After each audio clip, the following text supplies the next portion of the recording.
मोहनपुर नाम के गांव में राम और श्याम नाम के दो भाई रहते थे। दोनों का परिवार अलग अलग था। राम खेतीबाड़ी का काम करता था, जबकि श्याम पहाड़ों के पार बने जंगलों से लकड़ी तोड़कर लाता और उन्हें बाजार में बेचता। पहले राम और श्याम एक साथ ही रहते थे, पर राम की पत्नी के आ जाने के बाद राम ने श्याम को अलग कर दिया और जमीन का हिस्सा खुद ले लिया। बदले में राम को एक छोटी सी झोपड़ी दे दी। जमीन हड़प कर राम अच्छा पैसे वाला बन गया, जबकि श्याम बेहद गरीब हो गया। सुनो जी, आज अगर तुमने सीधेपन में वो जमीन जेठ जी को न दी होती तो आज उसमें से आधा हिस्सा हमारा होता। सुलेखा, मैं तो इस बारे में बिल्कुल भी नहीं सोचता। हमारे भाग्य में जितना मिलना लिखा है उतना ही हमें मिलेगा, इसलिए सब कुछ भाग्य पर छोड़ दो। अच्छा, मैं जंगल जा रहा हूँ, लकड़ियाँ काट कर लाने में शाम हो जाएगी। श्याम लकड़ियाँ काटने जंगल चला जाता है। पहाड़ के पास बहने वाली एक नदी दलदल से भरी हुई थी। उस रास्ते से कोई भी गांव वाला गुजरते हुए भी घबराता था। श्याम भी जब लकड़ियां काटने जाता तो उस रास्ते की जगह दूसरे रास्ते से जाता था। नदी का किनारा दलदल से भरा हुआ था, इसलिए सब उस नदी के रास्ते जाने से डरते थे। पर श्याम जब पहाड़ी पार करके नीचे उतरा तो उसने देखा कि एक बड़े पहाड़ के पत्थर गिरने से वो रास्ता पूरी तरह बंद हो गया है, जिस रास्ते श्याम जाता है। अब क्या करूं? इस रास्ते पर तो पहाड़ी के पत्थर गिरे हुए हैं, ये तो पूरा रास्ता बंद है। अब तो मुझे उस दलदल वाली नदी के रास्ते ही जंगल जाना होगा। श्याम मजबूर था, इसलिए उसे उसी नदी के रास्ते जंगल जाना पड़ा। श्याम बहुत आराम से नदी के किनारे से निकल रहा था। अचानक ही उसे दलदल में से किसी के बचाओ बचाओ चिल्लाने की आवाज आई। श्याम ने मुड़कर देखा, दलदल में एक गाय फंसी हुई थी जो कुछ ही देर में दलदल में डूबने वाली थी। कोई बचाओ, मैं डूब रही हूँ। हे भगवान, ये गौ माता तो इस दलदल में डूब जाएगी, मुझे इन्हें बचाना होगा। श्याम का स्वभाव बहुत ही दयालु था। उसने गाय को सुरक्षित बचा लिया, पर अचानक वो दलदल वाली नदी एक सुनहरे बाग में परिवर्तित हो गई और वो गाय एक सुंदर कन्या में बदल गई। ऐसा नजारा देखकर श्याम हैरान रह गया। सुनहरे बाग में बहुत सारे सोने के पेड़ लगे थे, जिन पर सोने के अंगूर लटक रहे थे। ये सब क्या है? मैं कोई सपना देख रहा हूँ? वो दलदल वाली नदी कहाँ गायब हो गई? उसकी जगह ये सुनहरे सोने के पेड़ों पर सोने के अंगूरों से लदा बाग, ये सब क्या जादू है? तभी वहाँ एक सुंदर अप्सरा आती है। नहीं युवक, ये सपना नहीं, हकीकत है। वास्तव में ये दलदल मायावी है और ये हमारी सेविका रूपमाला है। रूपमाला को किसी नियम के उल्लंघन के कारण राजमाता से दंड मिला था कि जब तक इस रास्ते से जाता हुआ कोई मनुष्य इस पर दया करके नहीं बचाएगा, तब तक ये अपने असली रूप में नहीं आ सकती। तुम्हारा बहुत बहुत धन्यवाद युवक, तुमने मुझे श्राप से मुक्त कर दिया, नहीं तो कोई भी निस्वार्थ भावना से मेरी मदद को तैयार नहीं था। हम जादुई अप्सराएं इस सुनहरे वन में रहती हैं। अपनी सुरक्षा रखने के लिए हम अपने इस जादुई वन को छुपा कर रखते हैं, ताकि कोई भी लालची मनुष्य हमारे इस वन को और हमें नुकसान न पहुंचा सके। अब तुमने रूपमाला की इतनी मदद की है तो हम तुम्हें ऐसे नहीं जाने देंगे। आओ युवक, हमारे साथ हमारे महल में चलो। तुम्हारा हमारे इस जादुई सुनहरे वन में स्वागत है। राजमाता तुमसे मिलकर बहुत खुश होंगी। श्याम उनके साथ सुनहरे महल में चला जाता है। राजमाता, श्याम बहुत ही दयालु है, यह तो आपको पता चल ही गया, तभी हम श्याम को आपसे मिलवाने महल में ले आए। हाँ, यह तो हमें ज्ञात हो ही गया है। रूपमाला को हमने क्रोध में आकर दंड दे दिया, पर हमें चिंता थी कि कौन निस्वार्थी मनुष्य रूपमाला की मदद करेगा। पर तुम्हारा दयालु स्वभाव जानकर हम बहुत प्रसन्न हैं। आपका बहुत बहुत शुक्रिया। मुझे खुशी है कि मैं किसी के काम आ सका। मैंने तो ऐसा नजारा अपनी पूरी जिंदगी में कभी नहीं देखा था, ना ही ऐसे बढ़िया पकवान खाए थे। वास्तव में ये पकवान बहुत ही स्वादिष्ट थे।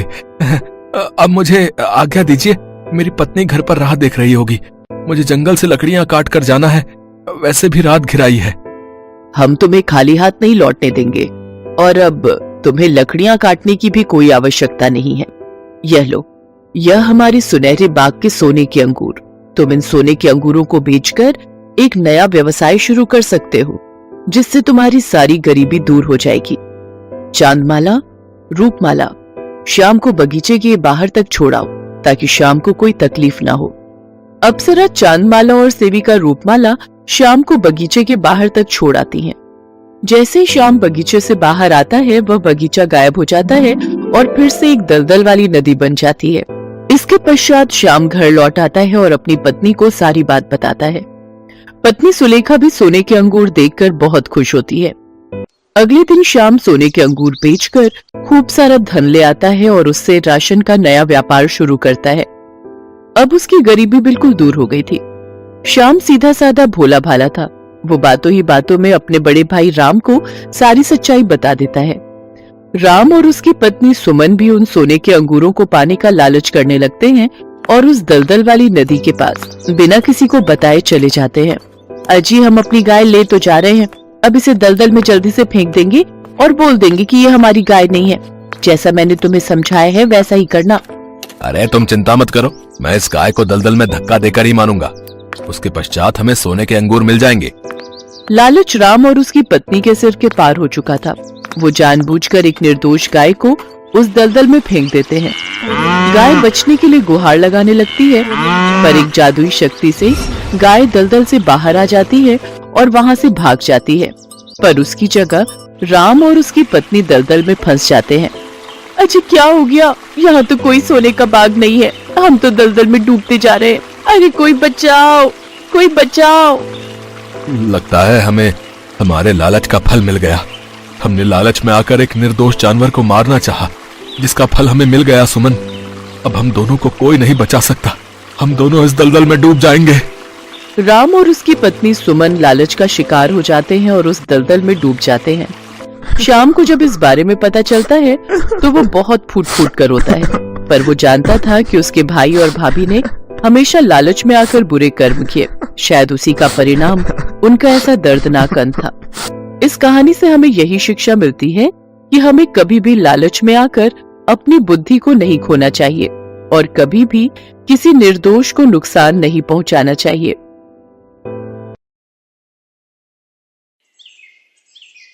सुहानी अपने पिता महेंद्र के साथ रूपनगर में रहती थी। बचपन में जब सुहानी की मां का देहांत हो गया तो उसके पिता ने दूसरा विवाह कर लिया। सुहानी की सौतेली मां सुधा शादी के बाद अपनी बेटी ज्योति को भी साथ लाई थी। सुहानी और ज्योति अब बड़ी हो चुकी थी। सुहानी देखने में बहुत सुंदर थी। उसके लंबे काले और घने बाल उसकी सुंदरता में चार चांद लगा देते थे। ये देखकर सुधा सुहानी से बहुत ईर्ष्या करती थी। एक दिन, ज्योति, तुझे कितनी बार बोला है तू भी सुहानी जैसे सुंदर बालों वाली बन। देख उसके बाल कितने काले, लंबे और घने हैं। पता नहीं कितने महंगे महंगे इत्र और खुशबू वाली जड़ी बूटियां लाकर दी हुई हैं। पर तुझे घूमने से फुर्सत मिले तो तू बालों पर ध्यान देना। सुहानी को देख कितने सुंदर बाल है उसके। माँ, सुहानी के बाल बचपन से ही बहुत सुंदर हैं। मेरे बाल उसके जैसे नहीं है तो इसमें मेरी क्या गलती है? सुधा, सुहानी के लिए जो रिश्ते की बात की थी उन लोगों को सुहानी पसंद आ गई है। वो लोग अगले महीने ही विवाह के लिए बोल रहे हैं। मैं सुहानी को ये खुशखबरी बताकर आता हूँ। पिताजी, मैं आपको छोड़कर कहीं नहीं जाऊंगी। मुझे कोई विवाह नहीं करना।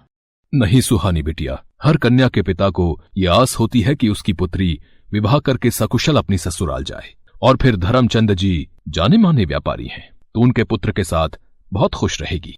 और फिर सुहानी की शादी धर्मचंद जी के बेटे सुमेर चंद के साथ हो जाती है। सुहानी को अच्छा और पैसे वाला घर मिलता देख सुधा जलन से भर जाती है। मेरी पुत्री ज्योति का रिश्ता भी तो इतने बड़े सेठ के घर हो सकता था, पर इस सुहानी की वजह से ये संभव नहीं हो पाया। मैं भी देखती हूँ इसका विवाह इतने बड़े घराने में कैसे होता है। मेरी ये दवाई अपना असर दिखा देगी। सुहानी, जाओ जल्दी से स्नान कर लो, फिर विवाह के लिए तैयार भी होना है। हे भगवान, मेरे बाल कहाँ गए? मेरे सिर के तो सारे बाल गायब हो गए। ये कैसे हो गया? मैं गंजी हो गई। मेरे बाल कहाँ चले गए? पिताजी, पता नहीं, मैं नहाकर बाहर आई हूँ तो देखा मेरे सिर पर बाल नहीं है। पिताजी, अब मैं क्या करूँ? हे राम, ये क्या हो गया? तुम्हारे बालों से ही तो तुम्हारी सुंदरता थी, अब तुम गंजी हो गई हो। अब तो कोई भी तुमसे विवाह नहीं करेगा। ये सब क्या हो गया प्रभु? मेरी बेटी के साथ ऐसा क्यों हुआ? मेरी बेटी ने कभी किसी का बुरा नहीं चाहा, फिर उसको ही ये दुख क्यों मिला? सुहानी का रिश्ता टूट जाता है। महेंद्र भी सुहानी को लेकर अब बहुत दुखी रहने लगा था। सुहानी जब अपने पिता को दुखी देखती तो वो भी फूट फूट कर रो पड़ती थी, और ऐसा होते देख सुधा और ज्योति मन ही मन बहुत खुश होती थी। अब तो नगर के लोग भी जब सुहानी को देखते तो उसे गंजी कहकर उससे डर कर भाग जाते। अरे ये गंजी लड़की कितनी बदसूरत दिखाई पड़ती है। हाँ बहन, इसे देखकर तो डर लग रहा है। चलो यहाँ से चलते हैं।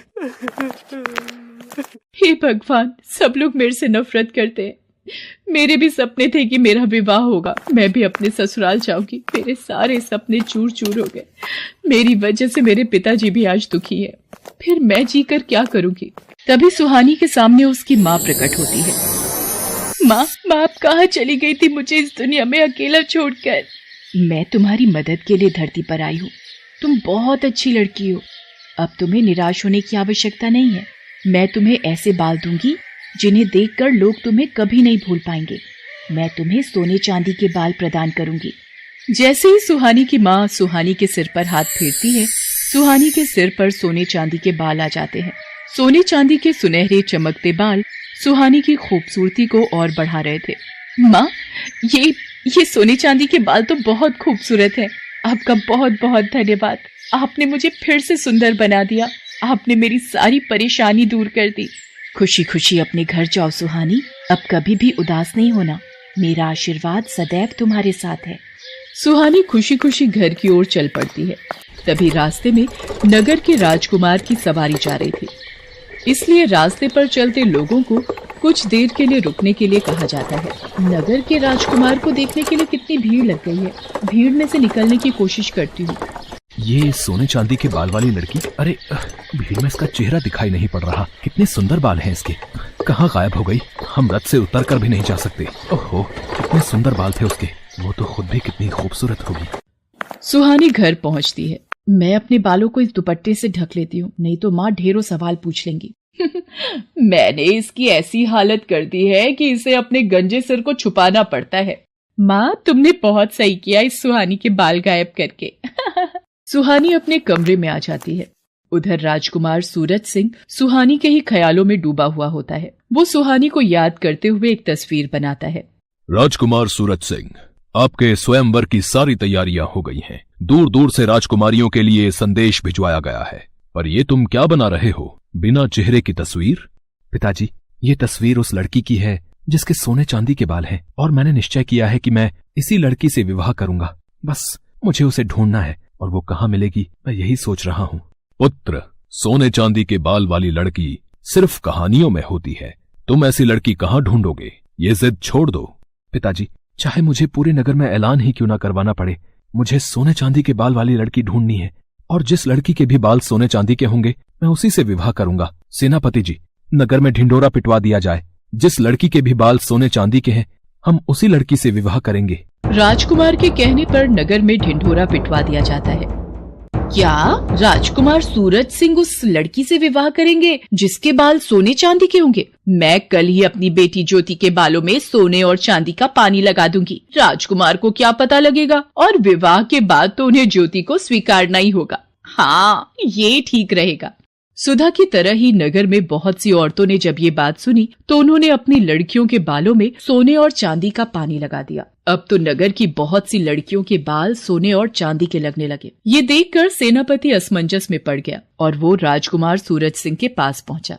राजकुमार सूरज सिंह जी, बहुत ही बड़ी समस्या आ गई है। नगर में जो भी लड़कियां विवाह योग्य हैं, उन सभी लड़कियों के बाल सोने और चांदी के प्रतीत हो रहे हैं। समझ में नहीं आ रहा है कि कौन सी लड़की है जिसके बाल सचमुच सोने चांदी के हैं। सच का पता लगाने के लिए मेरे पास एक उपाय है। नगर की सभी लड़कियों को राजमहल में बुलाया जाए। सेनापति नगर की सभी लड़कियों को राजमहल में आने का संदेशा देता है। ये लड़की कौन है? इसे भी महल में चलने का आदेश दो।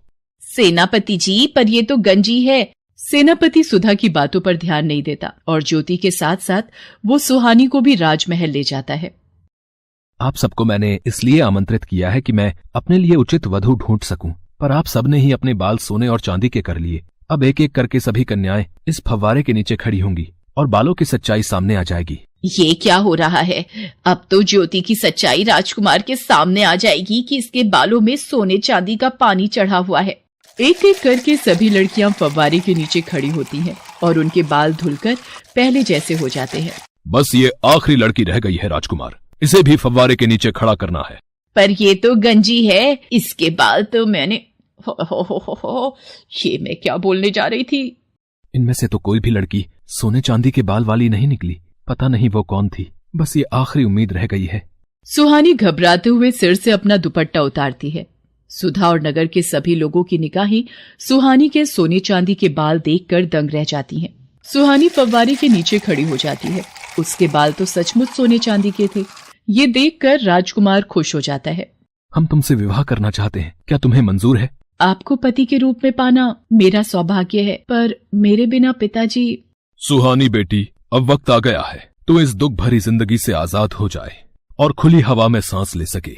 तुझे जीवन में बहुत दुख मिले हैं, पर अब राजकुमार सूरज सिंह के साथ विवाह करके तुम बहुत खुश रहोगी। सदा खुश रहो मेरी बच्ची। सुहानी को उसकी अच्छाई का फल मिल जाता है और राजकुमार सूरज सिंह के साथ उसका विवाह संपन्न हो जाता है और सुधा अपने हाथ मलती रह जाती है। हेलो दोस्तों, कैसे हैं आप सब? हमारी कहानियाँ देखने के लिए हमारे चैनल को सब्सक्राइब कीजिए और हाँ, बेल आइकॉन पर क्लिक करना मत भूलिएगा।